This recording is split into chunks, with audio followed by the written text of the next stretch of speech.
So we're gonna get right into it, man. First up, Dame Dash breaks silence and goes in on camera. So, in a recent interview on the American News Network, which is Dame Dash's network, Dame responded to Cameron again, really. A February 2025 comment criticizing his financial decisions. He kind of covered this on the Art of Dialogue. I reacted to it when actually I had Baby Truth on the platform, you know what I'm saying, at the time. The Rockefeller co-founder called Cameron's remarks coward shit and revisited like old tensions, including a public announcement by Cameron that allegedly fueled the Rockefeller breakup, which we all know is the joint where he went on Hot 97 and said that he was about to be the president, the vice president of Rockefeller, right? On the Talk with Flea podcast in February 2025, Cam has suggested that if Dame had managed his money better, he'd be set for life instead of having to keep hustling. Cameron's comments were prompted by an earlier interview in which Dame complained that people he helped, like Kevin Hart, were not supporting his current endeavors. You know, that was,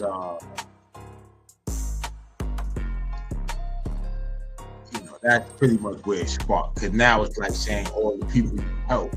It insinuates that you're talking about Cameron, state property, like everybody, though. They help a lot of people. But I mean, you started a lot of careers and you made a lot of money off of helping those people. So it's not just like you did that shit. No, your own self-interest. In his own interview, on the American News Network, he broke the silence in a point-by-point rebuttal. You know what I'm saying?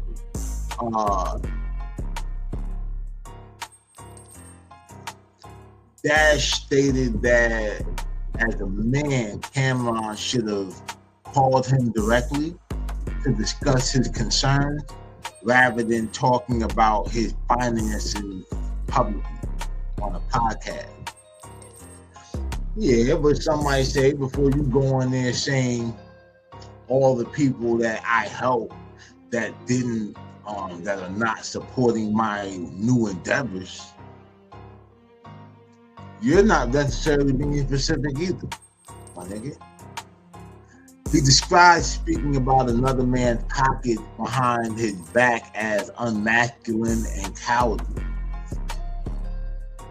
But he didn't necessarily say it on behind your back or behind anybody's back. He said it in front of the world, just like how you said in front of the world that everybody you help don't be helping. Now, with Cameron's like recent success and the financial benefit that came from his newfound podcast success, you can say that Cam is one of them niggas up on the bag that ain't helping you. But you ain't called to clear that up and say like, yo, just so you know, when you see it on the interview, I'm not talking about you and so on and so forth.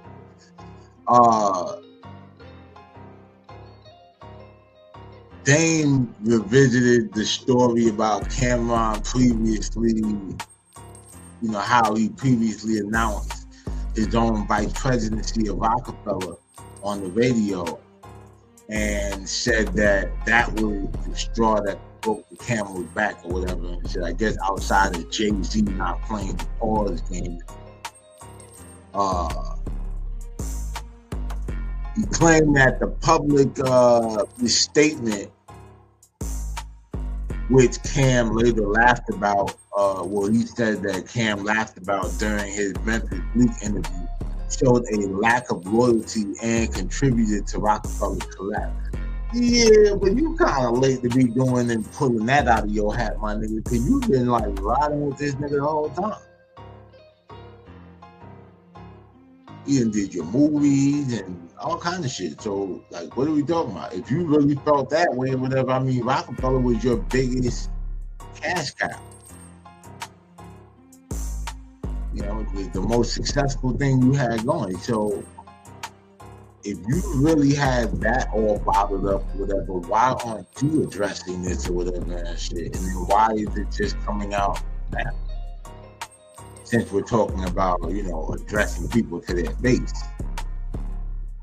Now, Dame even went as far as to question Cam's music career since Rockefeller, saying that since Rockefeller, I haven't seen you have a hit record yet. Now, Cam got off Rockefeller in 2005. Since then, he dropped Killer Season, the album and the movie, which were both successful, regarded as a hood classic. On the Killer Season album or whatever, he had Sucker the Knot. I believe Get 'Em Daddy was on there. And the joint dissing Dame's former business partner, Jay-Z. Behind Dame. You know what I'm saying? So, you know,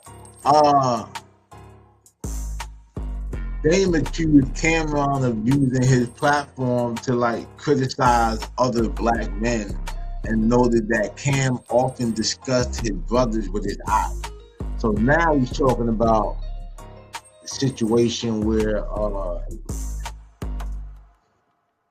well, for one, tearing out the black men or whatever and shit is kind of off because, for one, primarily it is what it is, it's a sports show. And Talk with Flea is about him telling stories from his life and his career. Now, other people may be involved, but he's not necessarily making it about other people. The story always involves him. So if something happened to me or happened with me, I have a right to tell that story. Now, I might say, I'm not going to say the person's name, but how much are you going to do that? And then a lot of this stuff is public information, like the fans know about it, all that shit, bro. So it's not like no secret. You know what I mean? A lot of this shit is just getting clarified because there was probably a worse version of that story going on in the streets. You know what I mean? He contrasted Cameron's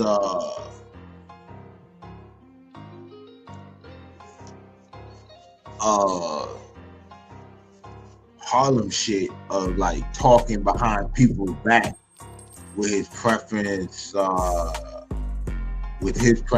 for face-to-face conversation. Right now, the thing too, before we get into that, is the discussing his brothers with his pops. Well, before Cam even had a discussion with Cam about the bros, the bros went and did a whole show with the ops.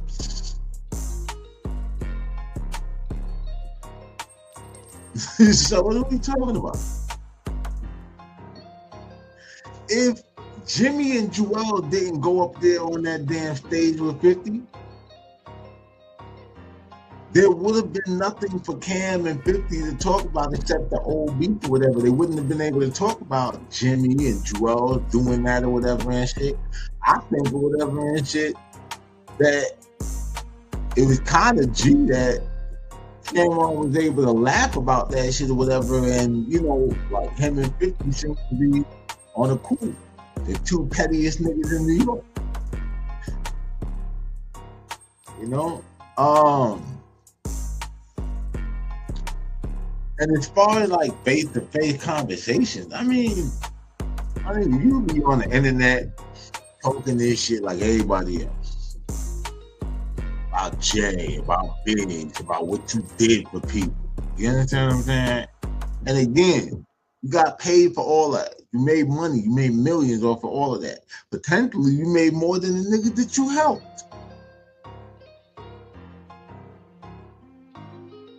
Being the CEO and all. Now, Dame also brought up an old story of Cameron allegedly getting punched in the face and never addressing it, questioning his non-confrontational nature.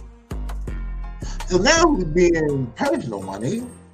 Because nothing that Cam has said about you is anything that the media has not been saying for the last damn near 20 years. And you you said shit too. Like you said, you were doing the podcast shit back in, like, you said 2005. I don't know if it was that far back. The shit with Kenyatta, like, I started seeing that shit when, like, right before I got locked up. The streets was rocking with you, damn, because you was really going on there giving game, and then it switched or whatever. It went from giving it, and I guess it was good because the Poppington Art Gallery was going, Rachel Roy still, you know what I mean, whatever the situation with that was good for you. You know, you were doing your motor oil, and, you know, all this stuff or whatever, right? So we just looking at it like, oh, the nigga who is at the height of the game, you understand what I'm saying? Like, is coming out and giving the game. But then I don't know what happened. Like, by the time I came back from prison or whatever and shit like that, you just start sounding like the bitter nigga, especially once, you know, all the talk about Jay-Z being worth like a Billy and all of this other shit. And I guess people saying like, man, if you had been able to just stay down and all of that, you know, maybe that. He also claimed that Cameron went around him to start the Dipset clothing line after they initially planned to be partners.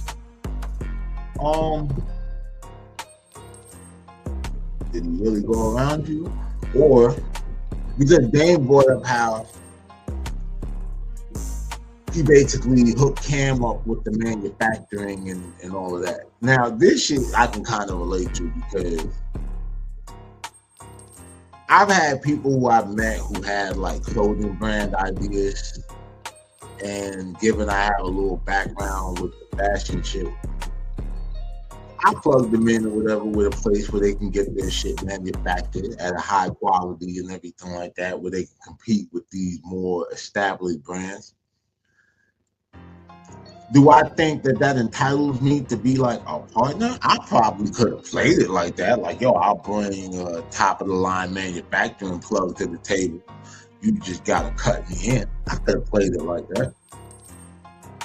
But then it's like, with some people, the way I prefer to play it is, there's a lot of value when you're just the person that knows how to put people together and then fall back or whatever and let them do their thing. You know what I'm saying? The only thing that you hope is that, being that you're kind of in the middle, vouching for both parties, that, you know, no bullshit happens. But yeah, to Dame or whatever, listen, you didn't do that shit. All of that stuff that you did for people, which you did a lot, but you didn't do that out of pure benevolence.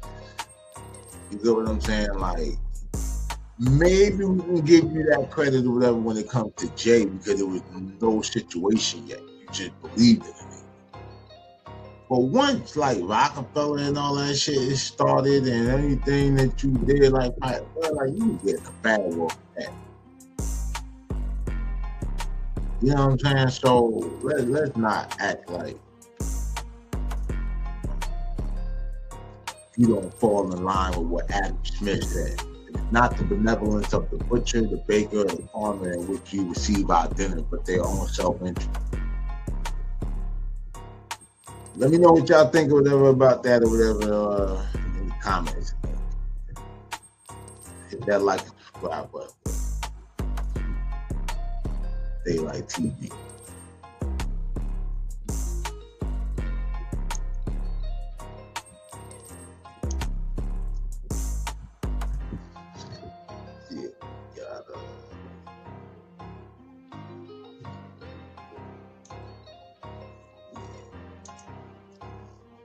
So next up,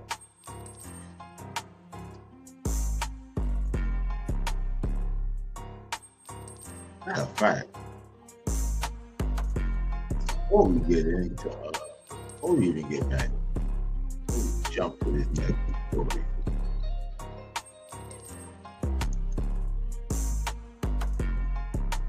We got to get into how Dame or whatever looked.